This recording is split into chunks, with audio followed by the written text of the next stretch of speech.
Hi student, ठोस अवस्था के लेक्चर नंबर 14 में आप सभी का स्वागत है। इसके पहले लेक्चर में हमने डिफेक्ट पढ़ा था कि सॉलिड में कितने प्रकार के दोष होते हैं और वो दोष कैसे उत्पन्न होते हैं, अर्थात किसी भी सॉलिड में इम्परफेक्शन किन कारणों से होता है, वो कितने टाइप्स होते हैं। तो हमने 3 टाइप के पढ़े थे। एक था स्टोकियोमेट्रिक, जिसमें केट आयन अर्थात धन आयन और एन आयन अर्थात ऋण आयन की संख्या हमेशा बराबर होती थी। दूसरा था नॉन स्टोकियोमेट्रिक टाइप का, जिसमें केट आयन और एन आयन की संख्या कभी बराबर नहीं होती थी।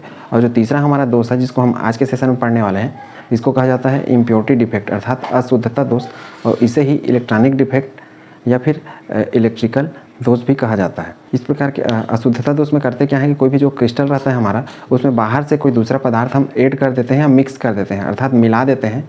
तो इस टाइप का जो दोष उत्पन्न होता है उसको हम बोलते हैं इम्प्योरिटी डिफेक्ट। और इसको हम स्टेप बाय स्टेप समझेंगे कि इसके अंतर्गत और क्या क्या होते हैं। तो इस डिफेक्ट में हम मुख्य रूप से पी टाइप का और एन टाइप का सेमीकंडक्टर पढ़ेंगे अर्थात अर्धचालक पढ़ेंगे, क्योंकि जो इम्प्योरिटी डिफेक्ट है इसमें मुख्य रूप से सेमीकंडक्टर ही आते हैं, जिसमें कोई भी जो ठोस होता है उसमें दूसरे एलिमेंट को या फिर दूसरे ठोस पदार्थ को मिक्स कर दिया जाता है थोड़ी सी मात्रा में, जिसके कारण क्या है जो हमको नया मिलने वाला पदार्थ रहता है उसके गुण बदल जाते हैं। स्पेशली जो इसके इलेक्ट्रिकल गुण रहते हैं या फिर कंडक्टिविटी वाले गुण होते हैं वो बदल जाते हैं।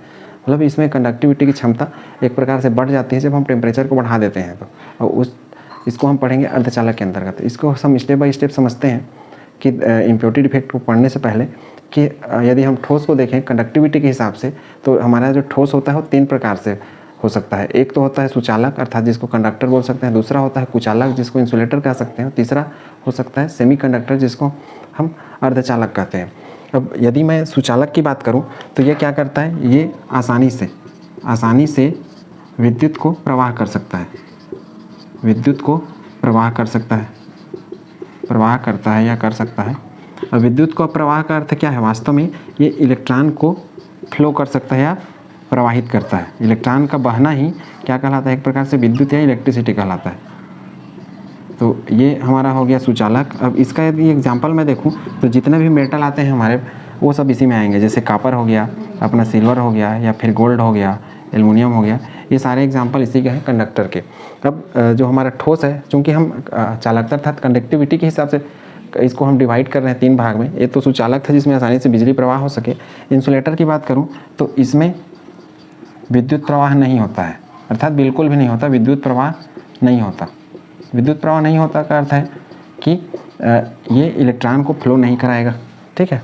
जैसे इसमें इलेक्ट्रॉन फ्लो होता था, इलेक्ट्रॉन का बहना ही क्या है, वास्तव में इलेक्ट्रिसिटी है या फिर करंट है। तो इसमें कुचालक अर्थात जो जिसमें से विद्युत प्रवाहित नहीं हो सकता है, विद्युत इलेक्ट्रिसिटी फ्लो नहीं हो सकता, उसको क्या बोल रहे हैं, इंसुलेटर। और इसके एग्जाम्पल अपना क्या आ जाएगा, प्लास्टिक, रबर, कांच, ये सब इसके उदाहरण आ जाएंगे। अब जो हमारा इंपॉर्टेंट है, जिसके अंतर्गत हम ये जो अशुद्धता दोष अर्थात इम्प्योरिटी दोष, और इसी को हम इलेक्ट्रॉनिक दोष कहते हैं। इलेक्ट्रॉनिक दोष इसलिए कहते हैं क्योंकि जब हम 2 पदार्थों किसी शुद्ध पदार्थ में किसी दूसरे पदार्थ को थोड़ा सा मात्रा में मिक्स कर देते हैं, अर्थात हम एक प्रकार से मिलावट कर रहे हैं, तो उससे हमको जो नया पदार्थ मिलता है उसमें इलेक्ट्रॉन की संख्या या तो घट जाती है या तो बढ़ जाती है, क्योंकि हम यहाँ पर मिलावट इसी तरीके से करते हैं।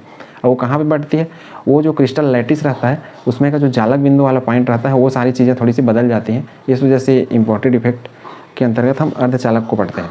अब अर्धचालक की यदि मैं बात करूँ तो जैसे कि नाम से अर्ध का अर्थ होता है आधा और चालक का अर्थ होता है आधे रूप से प्रवाह करे।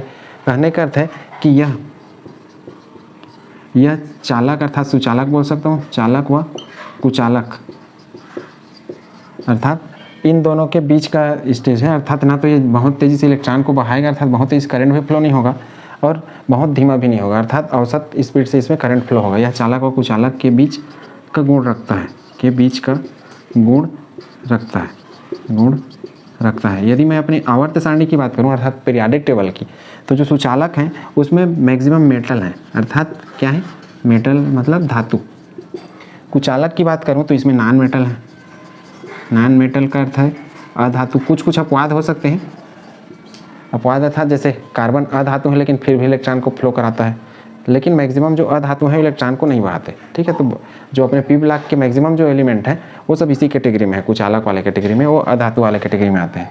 तो ये एक प्रकार से इस तरीके से भी हम डिवाइड कर सकते हैं आवर्त सारणी को। और यदि सेमीकंडक्टर की बात करूँ या फिर जिसको अर्धचालक, जिसके गुण इन दोनों के बीच होते हैं, तो वास्तव में ये क्या होता है, मेटलॉइड का अर्थ होता है उपधातु। उपधातु का अर्थ है कि इसका गुण इन सुचालक और कुचालक अर्थात धातु और अधातु के गुण का मिश्रण होता है। और इसमें हम स्पेशली पढ़ते हैं सिलिकॉन या फिर जर्मेनियम का, अर्थात दोनों को पढ़ते हैं हम लोग वास्तव में यहाँ पे। ठीक, तो उम्मीद है कंसेप्ट आपने समझ लिया होगा। अब हम इस पे बढ़ते हैं। ये तो कुचालक और सुचालक समान था चालक कंडक्टिविटी के हिसाब से। यदि मैं अर्धचालक अर्थात सेमीकंडक्टर की बात करूँ तो सेमीकंडक्टर हमारे पास दो टाइप से हो सकते हैं। सेमीकंडक्टर का अर्थ तो समझ गए होंगे कि किसको बोल रहे हैं हम लोग। हम इसी को ही अब आगे बढ़ाएंगे मुख्य रूप से, क्योंकि इम्प्योरिटी डिफेक्ट अर्थात जो अशुद्धता दोष है या फिर इलेक्ट्रॉनिक दोष भी बोलते हैं इसको, ये जो हमारा डिफेक्ट है ये इन्हीं में अर्धचालक में पाया जाता है। और जो अर्धचालक रहते हैं वही इम्प्योर रहते हैं वास्तव में, अर्थात इनका जो प्रक्रिया रहता है इम्प्योरिटी वाला, जिसको हम और आगे डिटेल में डील करेंगे डोपिंग नाम से। ठीक है, तो अर्धचालक ये अपने पास दो कैटेगरी के होते हैं। एक होता है इंट्रिंसिक सेमीकंडक्टर। इंट्रिंसिक का अर्थ होता है आंतरिक अर्धचालक यदि हिंदी में बात करें तो, और एक होता है एक्सट्रिंसिक सेमीकंडक्टर। ये फिजिक्स का पोर्शन है वास्तव में, लेकिन यहाँ पे हम थोड़ा सा बस पढ़ेंगे इसको जनरल। एक्सट्रिंसिक का जैसे आंतरिक है तो ये क्या हो जाएगा,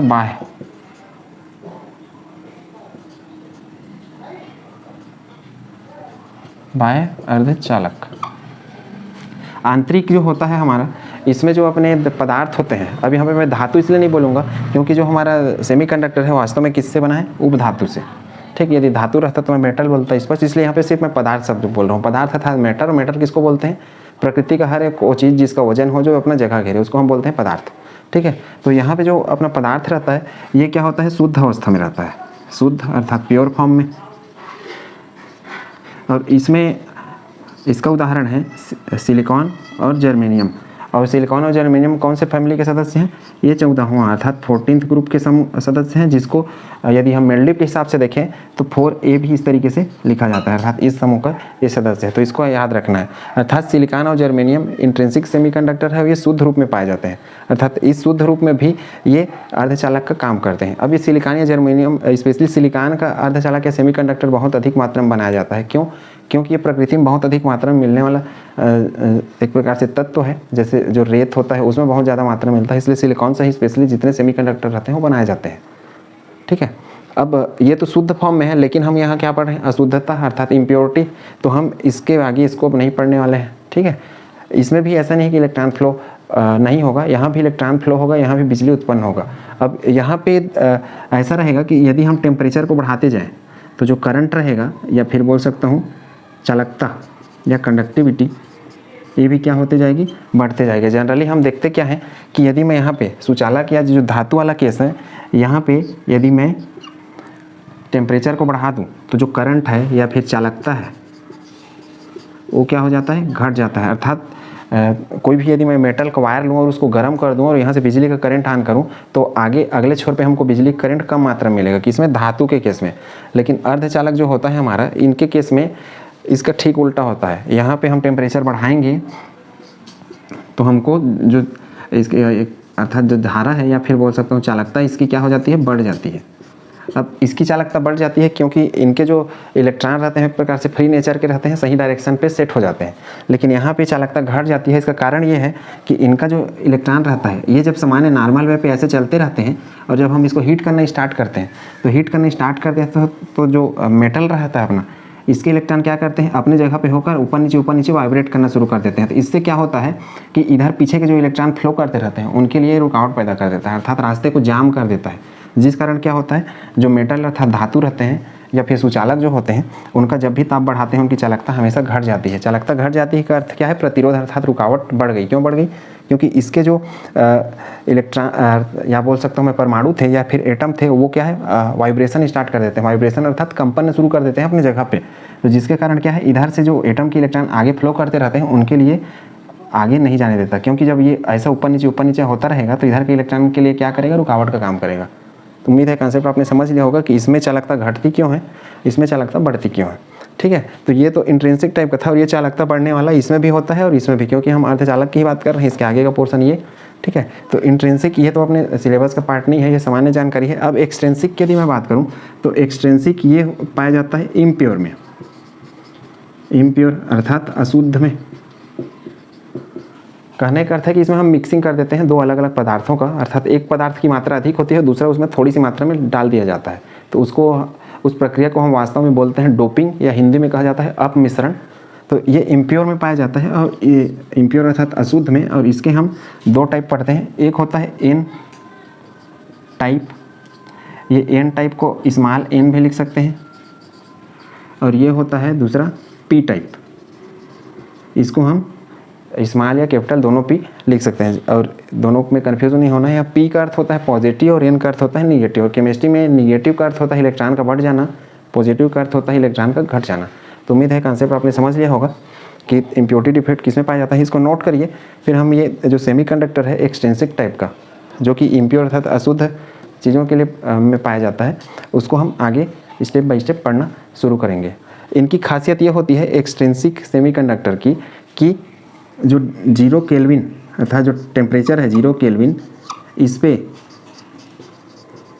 जो चालकता है ये 0 होती है, लेकिन जब टेम्परेचर में बढ़ा दूं तो चालकता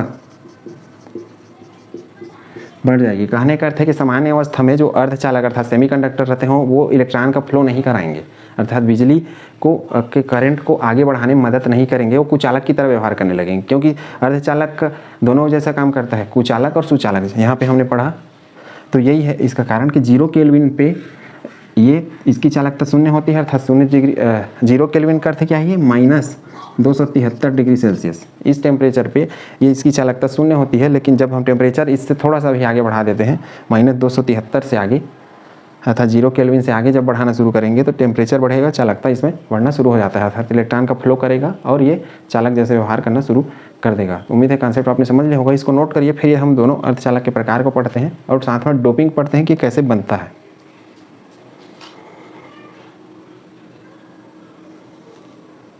अब हम एक्सट्रिंसिक टाइप का जो सेमीकंडक्टर होता है अर्थात बाह्य अर्धचालक, जिसको हम इम्प्योरिटी डिफेक्ट के अंतर्गत पढ़ रहे हैं, अर्थात बाह्य अर्धचालक इम्प्योर अर्थात अशुद्ध पदार्थ में बनता है, मतलब शुद्ध कोई पदार्थ रहता है उसमें थोड़ी सी मात्रा इम्प्योरिटी मिला देते हैं, अर्थात दूसरे पदार्थ की मात्रा मिला देते हैं। अब यहाँ इम्प्योरिटी का अर्थ ये नहीं है कि कंकड़ पत्थर वगैरह मिला दिया जाए, यहाँ पे इम्प्योरिटी का अर्थ है कि दूसरे तत्वों को मिला दें जिससे इनके गुण थोड़े से बदल जाएँ। तो ये जो प्रक्रियाएँ हैं इसको कहा जाता है डोपिंग। डोपिंग या अपमिश्रण, किसी भी ठोस में अशुद्धि की थोड़ी सी मात्रा मिला देना। अशुद्धि का अर्थ यहाँ पे कंकड़ या पत्थर से नहीं है, अशुद्धि का अर्थ दूसरे तत्वों की थोड़ी सी मात्रा मिला दें, ताकि जो हमारा सेमीकंडक्टर बनेगा इस प्रक्रिया के द्वारा, डोपिंग के द्वारा, उस अर्थात दूसरा जो तत्व है उनके गुण बदल जाए दूसरे आपस में मिलावट करने के कारण।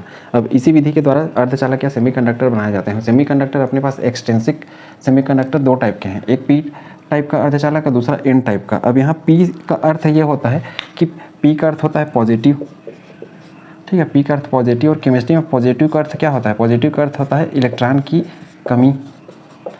और यदि मैं सेमीकंडक्टर में बात करूं तो इलेक्ट्रॉन की कमी को यहाँ पे हम होल कहेंगे, अर्थात इलेक्ट्रॉन जहाँ पे नहीं रहेगा उस जगह पे गड्ढा बन जाएगा। होल का अर्थ होता है, एक प्रकार से बोलें तो हिंदी में छिद्र या फिर गड्ढा, तो इसको मैं होल बोलूँगा। पी का पॉजिटिव टाइप का, पॉजिटिव टाइप का कब बनेगा, तो पॉजिटिव टाइप का ये तब बनेगा जब 14th अर्थात 14वां समूह में, 14वां समूह जिसमें कौन कौन सा आता है, कार्बन को छोड़ दें। कार्बन को इसलिए छोड़ना है क्योंकि उसका साइज़ बहुत छोटा है, तो कार्बन को छोड़ दें तब क्या होता है, silicon, germanium, arsenic, antimony, bismuth. Bismuth तो रेडियो एक्टिव एलिमेंट है तो इनको भी छोड़ना है। स्पेशली यहाँ पे हम उपयोग करेंगे सिलिकॉन, जर्मेनियम का, ठीक है। तो 14वां समूह को और क्या कहा जाता है, 14वां समूह को कहा जाता है 4A, इसको कहते हैं 4A भी। और इस समूह की खासियत ये रहती है कि सभी के अंतिम में 4 इलेक्ट्रॉन होते हैं, ठीक है। तो 14वां समूह में यदि किसको 13वें समूह, 13वें में कौन सा आता है, बोरान, एल्युमिनियम, गैलियम। तो बोरान को छोड़ देते हैं क्योंकि उसका साइज छोटा होता है इस वजह से, एल्युमिनियम, गैलियम। लेकिन समझने के लिए हम बोरान भी लिख सकते हैं, क्योंकि बोरान का जब हम इलेक्ट्रॉनिक विन्यास लिख लेंगे अर्थात इलेक्ट्रॉनिक कॉन्फ़िगरेशन, तो बाकी जैसे बोरान के अंतिम में 3 इलेक्ट्रॉन, तो बाकी इस ग्रुप के जितने भी एलिमेंट रहेंगे वो सबके अंतिम में 3 इलेक्ट्रॉन रहेंगे। 13वें समूह अर्थात बोरान, एल्युमिनियम, गैलियम को मिला दिया जाए या फिर बोल सकता हूँ मिश्रित कर दें। वास्तव में हम कर रहे हैं 14th ग्रुप में 13th ग्रुप, 13th को और क्या बोल सकते हैं हम लोग, 13th को बोल सकते हैं 3A या फिर 13th ग्रुप या 3A भी बोल सकते हैं। 4A वाले में 3A को हम डोप करा रहे हैं, जैसे डोपिंग मिश्रण की प्रक्रिया करा रहे हैं, को मिला देने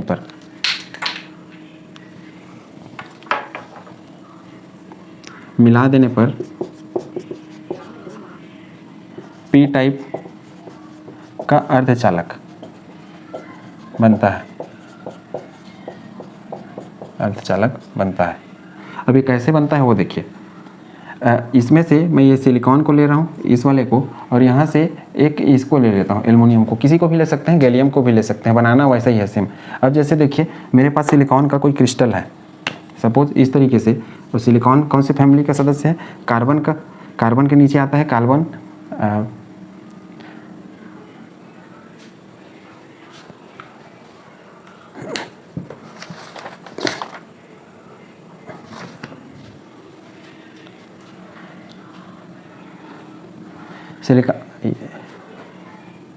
ये सिलिकॉन कौन से फैमिली का सदस्य है, कार्बन वाले फैमिली का, और कार्बन के नीचे में आता है सिलिकॉन जस्ट।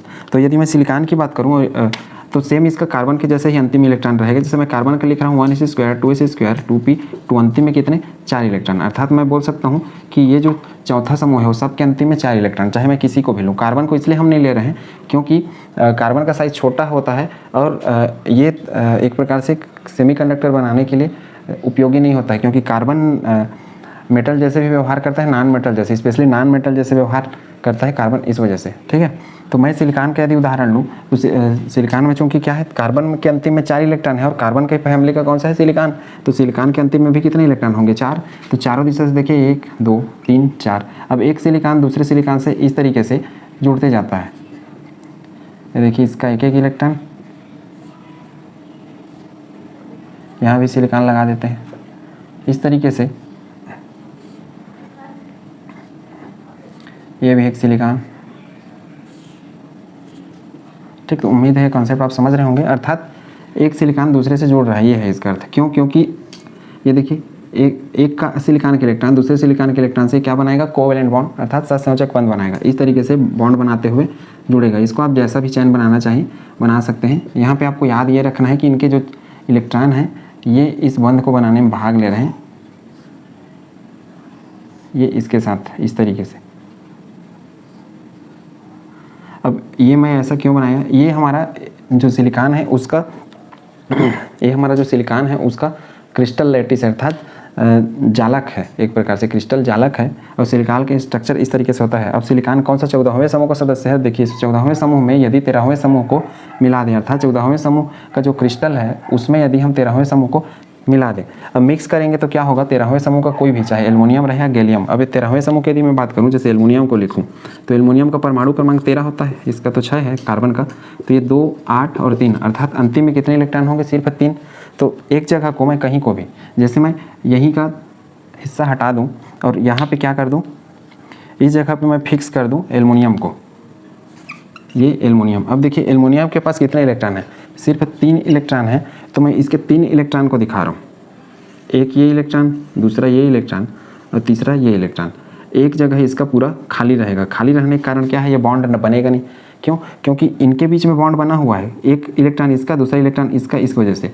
अब एल्युमिनियम के पास कितना है, सिर्फ 3 इलेक्ट्रॉन है, लेकिन ये जो कार्बन या फिर क्या है सिलिकॉन जो है, इनके पास अंतिम में कितना है, मैं यहाँ पे सिलिकॉन का लिया हूँ, कार्बन को आपको नहीं लेना है, कार्बन आपको समझाने के लिए लिया गया है। 14वें समूह में 4 इलेक्ट्रॉन और 13वां जो है 13th उसके अंतिम में 3, अर्थात 4A में 4 और 3A में 3 इलेक्ट्रॉन। तो यहाँ से जो एल्युमिनियम है इसको मैं डोप कराया हूँ, अर्थात इसमें मिक्स कर दिया हूँ, मिला दिया हूँ। तो मिलाने से क्या होगा कि ये सिलिकॉन का एक इलेक्ट्रॉन यहाँ पे पड़ा रहेगा और यहाँ का जो बॉन्ड है वो नहीं बनेगा कभी। अब बॉन्ड ना बनने नहीं बनेगा तो इस जगह पे चूँकि क्या हो गया, ये जगह है वास्तव में खाली, तो इस जगह पे होल बनेगा, गड्ढा बनेगा। तो इसमें देखिए इसी को हम आगे लिखेंगे कि 14वें समूह के वह समूह के तत्व 13वें के सिर्फ 3 के साथ, सिर्फ 3 इलेक्ट्रॉन के साथ बंध बना पाता है, बंध बनाता है और ये बंध कौन सा रहता है, ये हम लिख सकते हैं सहसंयोजक बंध, सहसंयोजक बंध बनाता है। और चौथा किसका, इस सिलिकॉन का चौथा खाली है और इसका एक जगह खाली है। इस खाली जगह को हम बोल रहे हैं होल या छिद्र। जैसे कि मैं यहाँ पे लिखा हुआ था कि इलेक्ट्रॉन की कमी, किसके पास इलेक्ट्रॉन की कमी, इसके पास इलेक्ट्रॉन की कमी है। ये सिलिकॉन के पास तो है 4 इलेक्ट्रॉन सभी सिलिकॉन के पास, लेकिन जो इसके साथ डोप हो गया, अब जरूरी नहीं है सिर्फ यहीं पे डोप हो, ये कहीं भी अलग अलग पोजीशन पे हो सकता है। मैं सिर्फ इमेजिनेशन के लिए एक बनाया हूँ, ये अलग अलग बुक में आपको अलग अलग तरीके से दिख सकता है। अर्थात ऐसा फ्रेम के रूप में ना दिख करके ये बीच में सेंटर में और बाकी 4 दिशा से 1 2 3 4 ऐसा घिरा हुआ दिख सकता है। ये सारी चीज़ें आपके अलग अलग बुक में गायब रहेंगी, तो आपको वो वैसा भी डायग्राम बना सकते हैं, ऐसा भी बना सकते हैं, आपको सिर्फ पता होना चाहिए क्या बना रहे हैं। तो ये यहाँ पे बन गया होल। अब होल बनने से क्या होगा, देखिए सिर्फ 3 इलेक्ट्रॉन के साथ साथ संयोजक बंध बनाता है। और चौथा इलेक्ट्रॉन के लिए, चौथा इलेक्ट्रॉन किसका, देखिए क्या लिखा हूँ, 14वां समूह के तत्व 13वें के सिर्फ 3 इलेक्ट्रॉन के साथ साथ संयोजक बंध। देखिए ये 14वां वाला है सिलिकॉन, जिसके अंतिम में 4 इलेक्ट्रॉन, तो इसका सिर्फ 3, चूंकि इसके पास 3 है इसलिए 3 के साथ ये बंध बना लिया, एक हुआ, दूसरा और तीसरा। अब इसके पास यहाँ इलेक्ट्रॉन ही नहीं है तो वो जगह खाली है, इसलिए उस जगह को हम बोल रहे हैं गड्ढा। चूंकि यहाँ पे इलेक्ट्रॉन का कमी हो गया है तो कमी को हम बोलते हैं पॉजिटिव, इसलिए ये पी टाइप करते चला। तो उम्मीद है कॉन्सेप्ट आपने समझ लिया होगा। चूंकि इलेक्ट्रॉन की कमी हो गई तो वहाँ पे गड्ढा बन गया, छेद हो गया, जिसको हम कहते हैं होल केमिस्ट्री की भाषा में। और चौथा इलेक्ट्रॉन के लिए, चौथा इलेक्ट्रॉन के लिए 13वें समूह के पास इलेक्ट्रॉन नहीं होता। अतः वहाँ का अर्थ है 13वें वाले पॉइंट पे वहाँ क्या बनता है, वहाँ होल बनता है।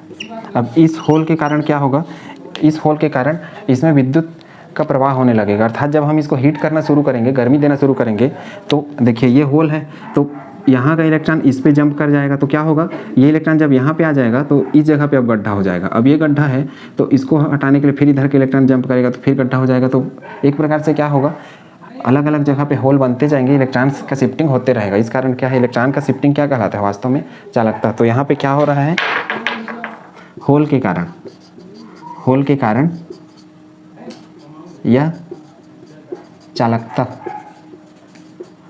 का गुण रखता है। अब चूंकि यहाँ पे क्या होती है, एक इलेक्ट्रॉन की कमी है जिसके कारण होल बना है, इस वजह से इसको हम क्या बोलते हैं, पी टाइप का अर्धचालक। तो उम्मीद है कॉन्सेप्ट आपने समझ लिया होगा कि पी टाइप का अर्धचालक या सेमीकंडक्टर कैसे बनता है। ठीक है, ये इनके 4 हैं सबके, और ये इसके क्या है, 3 है तो 3 के साथ बंध बना, और ये क्या है, बंध नहीं बना है। ये देखिए चौथा इसका खाली है, तो वही बताया, ये जब यहाँ शिफ्ट होगा तो ये वाला बॉन्ड टूट जाएगा और ये गड्ढा यहाँ चला जाएगा। वैसे ही ये इलेक्ट्रॉन यहाँ शिफ्ट होगा तो ये वाला बॉन्ड टूट जाएगा और ये गड्ढा वहाँ चला जाएगा और बाकी जुड़ते जाएंगे। तो इस तरीके से इलेक्ट्रॉन एक जगह से दूसरी जगह शिफ्ट होते जाएगा इस होल के कारण, गड्ढे के कारण, जिससे इलेक्ट्रॉन क्या है, एक जगह से दूसरी जगह शिफ्ट होगा, उसी को हम बोलते हैं विद्युत का प्रवाह या चालकता। उम्मीद है कॉन्सेप्ट आपने समझ लिया होगा। अब हम पढ़ते हैं एन टाइप का अर्धचालक। एन का अर्थ यहाँ पे क्या होता है, देखिए एन का अर्थ यहाँ पे होता है निगेटिव, और निगेटिव यदि केमिस्ट्री में किसी के ऊपर ऋण का आवेश आ जाता है तो उसका क्या होता है, इलेक्ट्रॉन में वृद्धि, अर्थात इलेक्ट्रॉन की संख्या बढ़ गई। और इलेक्ट्रॉन में जो वृद्धि होगी इसको हम बोलेंगे यहाँ पे फ्री इलेक्ट्रॉन या फिर बोलेंगे मुक्त इलेक्ट्रॉन अर्थात वो घूमता रहेगा इस टाइप का इलेक्ट्रॉन। अब कब बनेगा ऐसा, देखो यहाँ पे हमने क्या किया, 14वें समूह में 13वें को मिलाया। अब ये हम इम्प्योरिटी कर रहे हैं, वास्तव में हम ये प्रक्रिया डोपिंग से कर रहे हैं और ये अर्धचालक बना। ये कौन सा टाइप का बना, ये पी टाइप का अर्धचालक बना। और चूंकि यहाँ पे खाली जगह है अर्थात पॉजिटिव टाइप का है, इस वजह से इसको हम पी टाइप का अर्धचालक बन रहे हैं, क्योंकि इसकी वजह से इसकी चालकता बढ़ती है, यह इसकी चालकता वो दिखाई देती है, प्रदर्शित होती है। यहाँ पे यदि 14वां समूह कौन सा है, सिलिकॉन, जर्मेनियम, आर्सेनिक, ये सब में 15वें समूह में क्या होता है, नाइट्रोजन, फास्फोरस, आर्सेनिक, ये सब, इंडियम। 14वें समूह में 15वें समूह को मिलाने पर या मिश्रित करने पर, मिला देने पर क्या बनता है, एन टाइप का। ये एन को हम स्मॉल भी एन बोल सकते हैं, कैपिटल एन भी बोल सकते हैं। एन टाइप का अर्धचालक बनता है, ठीक है। ये इन टाइप का अर्धचालक बनता है। अब इसमें हुआ क्या, सेम यही स्ट्रक्चर में बना रहा हूँ, समझते जाइएगा। देखिए 14वां समूह मतलब ये क्या हो गया, 4th A, और 15वां समूह का अर्थ है 5th A, मतलब 15वें में अंतिम में 5 इलेक्ट्रॉन। देखिए नाइट्रोजन के अंतिम में 5 होते हैं, फास्फोरस के अंतिम में 5, क्योंकि 15वां समूह है, इस वजह से इनका इलेक्ट्रॉनिक विन्यास आप 11th में सीख गए होंगे, इलेक्ट्रॉनिक कन्फिग्रेशन कैसे लिखना है और ऑर्बिट या कक्षा के रूप में कैसे लिखना है वो भी सीख गए होंगे, तो इजीली आपको ये समझ में आ जाएगा। अब सेम यहाँ भी क्या होगा, ऐसी जो 14वें समूह का तत्व रहेगा, जैसे सिलिकॉन को ही ले रहा हूँ मैं, सिलिकॉन सिलिकॉन सिलिकॉन, इस तरीके से, तो इन्हीं सिलिकॉन में डोप कराना है, अर्थात इन्हीं सिलिकॉन में मिक्स कराते जाना है इनको, ठीक। तो उम्मीद है ये कॉन्सेप्ट आप समझ रहे होंगे कैसे बनाना है आपको। डायग्राम में कुछ रखा नहीं है, इस तरीके से इनको कनेक्ट करना है। ऐसा इसलिए कनेक्ट करना है क्योंकि जो सिलिकॉन होता है इसके पास अंतिम में 4 इलेक्ट्रॉन होते हैं, ये 14वें समूह का सदस्य है, इस वजह से ये देखें, ये इधर अगला कड़ी दूसरे से जुड़ने के लिए, तो ये सबको इस तरीके से आप बना लेंगे, सबके पास 4 रहेंगे। अब ये जो बॉन्ड बनेगा, ये कौन सा बॉन्ड बनेगा, सहसंयोजक बंध बनेगा, बॉन्ड बनेगा, या कोवेलेंट बॉन्ड जिसको कहते हैं। अब देखिए ये सिलिकॉन का फ्रेम है या स्ट्रक्चर है, लैटिस है। अब इसमें ये 14वें समूह का स्ट्रक्चर है, लेकिन अब इसमें 15वें समूह का, इसमें से कोई एक तत्व, जैसे मैं मान लो आर्सेनिक को मिला दिया, यहाँ पे ले लिया सिलिकॉन को, ये सिलिकॉन, और वहाँ से ले लिया आर्सेनिक, तो आर्सेनिक को डोप कराऊंगा, तो यहाँ पे समझते जाएंगे कैसे हो रहा है। सिलिकॉन के अंतिम में तो 4, सेम इसी की तरह। अब यहाँ पे आर्सेनिक को यदि मैं लूँ, तो आर्सेनिक इसके अंतिम में, या फिर इसका जो सबसे सरल उदाहरण है नाइट्रोजन, तो नाइट्रोजन के अंतिम में कितना होता है, 5। तो चूंकि नाइट्रोजन के परिवार का ही आर्सेनिक है, तो इसके अंतिम में भी क्या होगा, इसके अंतिम में भी 5 इलेक्ट्रॉन होगा, ठीक है। तो उम्मीद है कॉन्सेप्ट आप समझ रहे होंगे कि आर्सेनिक या नाइट्रोजन में किस तरीके से अंतिम में 5 इलेक्ट्रॉन होंगे, ठीक है। अब इसमें मैं आर्सेनिक का यदि डोप कराऊँ तो किसी एक जगह को मिटा देता हूँ, जैसे मैं इसमें से बीच को ही ले रहा हूँ, ये आर्सेनिक हो गया। अब आर्सेनिक के पास 5 इलेक्ट्रॉन है, तो मैं इलेक्ट्रॉन को भरते जाता हूँ, 1 2 3, क्योंकि सिलिकॉन को हटा के उसके जगह आ रहा है, अर्थात मिक्सिंग करा रहे हैं हम लोग, इस वजह से सिलिकॉन का नहीं रहेगा। ये 4 हुआ टोटल। अब देखिए चारों सिलिकॉन से बंध बना लेगा, जैसे सिलिकॉन के बॉन्ड थे वैसे ये, लेकिन एक एक्स्ट्रा पड़ा रहेगा, क्योंकि 5 इलेक्ट्रॉन है इसके अंतिम में एक्स्ट्रा। अब कहीं भी रख सकते हैं, यहाँ भी इधर भी, जैसे मान लो मैं इधर रख दिया, ये एक्स्ट्रा क्यों, क्योंकि देखिए इसके अंतिम में 5 इलेक्ट्रॉन होते हैं और सिलिकॉन के सबके पास कितने हैं, 4 इलेक्ट्रॉन हैं।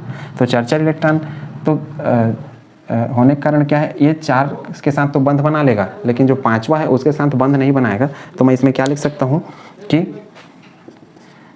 यह 4 सहसंयोजक बंध बनाता है, अर्थात 4 कोवेलेंट बॉन्ड बनाता है, बंध बना लेता है, और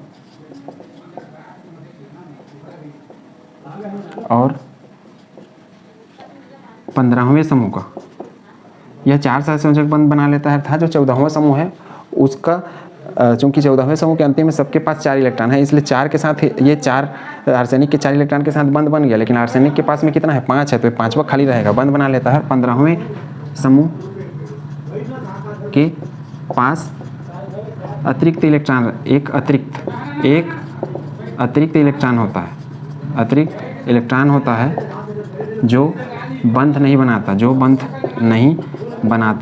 बंध नहीं बनाता है।